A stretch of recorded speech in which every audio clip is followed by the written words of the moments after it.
Здравствуйте, ребята! Продолжим урок русского языка.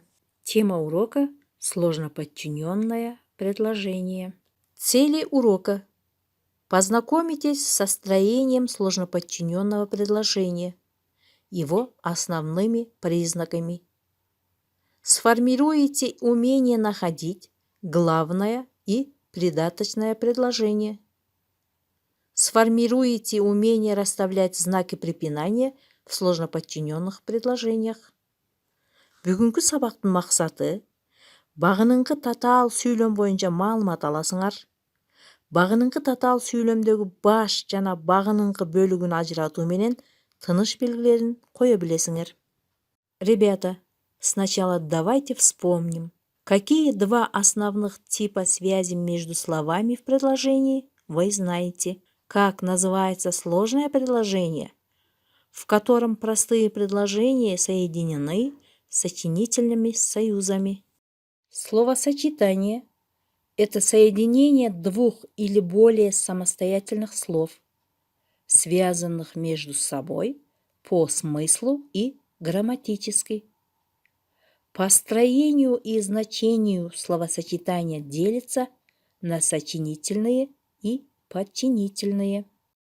Сочинительные – это словосочетание, в котором слова равноправны, не зависят друг от друга. Например, мальчики и девочки учатся в школе вместе. В предложении два равноправных подлежащих – мальчики и девочки. Они связаны между собой по способу сочинительной связи. Подчинительные – это словосочетание, в котором одно слово подчиняется другому. Например, в предложении «мальчики и девочка учатся в школе вместе» сказуемое «учатся» зависит от подлежащих. Сложные предложения – это предложение, состоящее из двух и более простых предложений, соединенных в одно целое по смыслу и интонационно. Сложные предложения бывают союзными и бессоюзными. Союзные – простые предложения соединяются в сложное с союзами или союзными словами.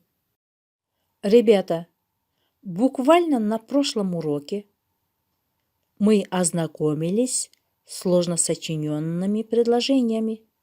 Давайте вспомним, какие предложения мы называем сложно сочиненным. Сложно сочиненные предложения – это простые предложения, равноправные по смыслу и связанные с сочинительными союзами. Признаки сложно сочиненных предложений. Первый признак – имеется в предложении две или больше грамматические основы. Второй признак – обе части равноправны, одна не подчиняется к другой. И третий признак – части связаны с помощью союзов. Например, Ваня ушел в школу, и Маша пошла на урок. В этом предложении имеется две грамматические основы. Ваня ушел, и вторая – Маша пошла. Обе части равноправны, одна не подчиняется к другой. Ваня ушел в школу, Маша пошла на урок. Части связаны с помощью союза «и». Ребята, давайте и вспомним сочинительные союзы. Они бывают соединительными, противительными и разделительными. Соединительные союзы «и», «да», «ни», «ни», «тоже», «также», «как», «так», «не только». Противительные «а», «но», «однако», «однако же», «зато». И разделительные или, либо, то, не то, не то, то ли, то ли. Ребята, мы с вами достаточно вспомнили о типах связи между словами, о сложном предложении, также о сложно сочиненном предложении. Теперь давайте переходим к новой теме. Тема урока – сложно подчиненные предложения. Сложное предложение, в котором одно предложение подчинено другому, поясняет его, называется сложноподчиненным предложением. Часть сложноподчиненного предложения, подчиняющая себе придаточную, называется главным, а часть сложноподчиненного предложения, синтаксически зависимая от другой, называется придаточным предложением. Например, «Я ушел, когда начался дождь». В этом предложении «я ушел» – это главное. Второе предложение, когда начался дождь, поясняет, в какое время происходило действие первого предложения. Первое предложение независимое. Второе зависит от главного. Демек, балдар, құрамындағы жөнөкөй сөйлемдердің бири, мааниси жана грамматикалык жагынан экинчисине багыныңкы абалда турган татаал сүйлөм, багыныңкы байланыштагы татаал сүйлөм деп аталат. Сүйлөмдө бүтүн ой пикирди жыйынтыктап турган түгөй баш сүйлөм, ал эми баш сүйлөмдүн түрдүү кырдаалын билдирип турган түгөй багыныңкы сүйлөм болот. Мисалы, жамгыр жаагандыктан мен кеттим. Бул сүйлөмдө мен кеттим, я ушел. Бул сүйлөм баш сүйлөм, ал эми жамгыр жаагандыктан бул багыныңкы сүйлөм. Главное и придаточное предложения соединяются при помощи союзов или союзных слов. Например, Некрасов мечтал, чтобы простые люди читали его произведения. В этом сложном предложении второе предложение поясняет первое. В нем говорится, о чем мечтал Некрасов.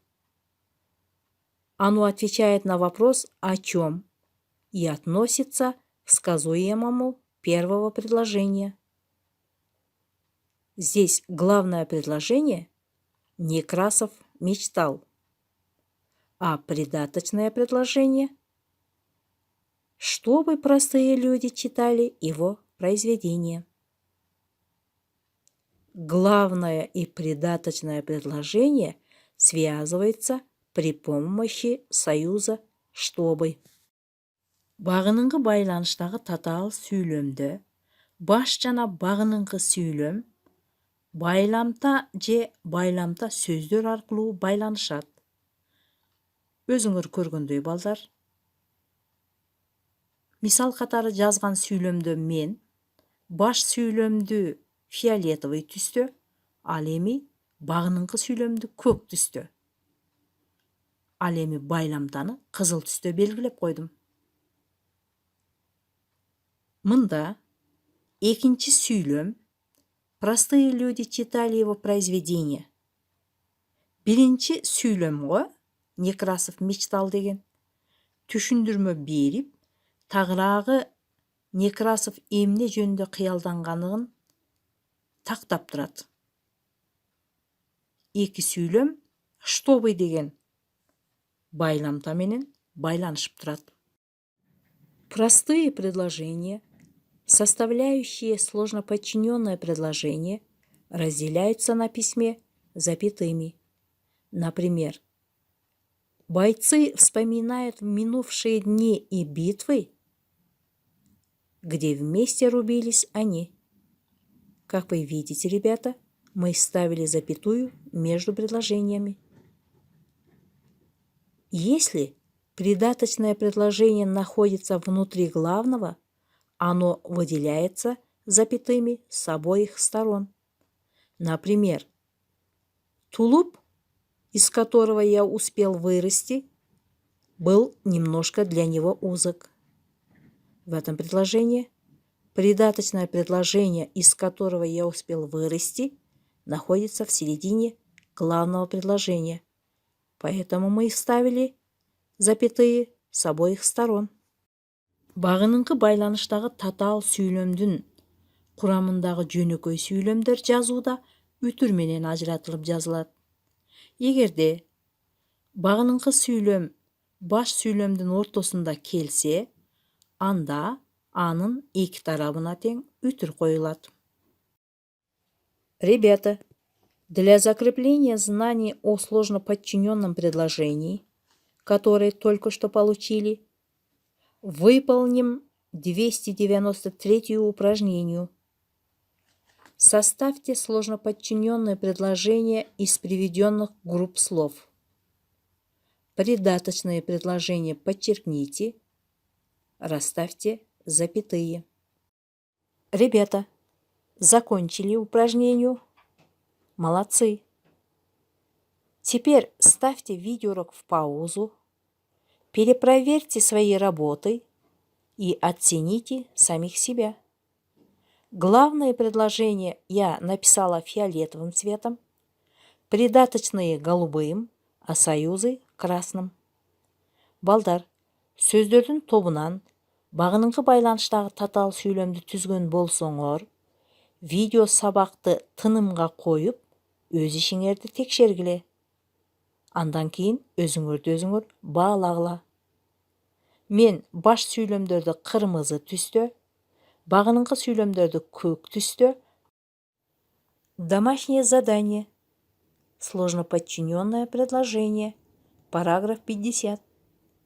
Упражнение 291 и 292 на 187 странице. Үйгө тапшырма. Багыныңкы байланыштагы татаал сүйлөм 50-чү параграф. 187 беттеги 291 жана 292 көнүгүү. На этом урок окончен. Ребята, в дистанционном обучении будьте активными в WhatsApp уроках. Спасибо всем за внимание. До свидания.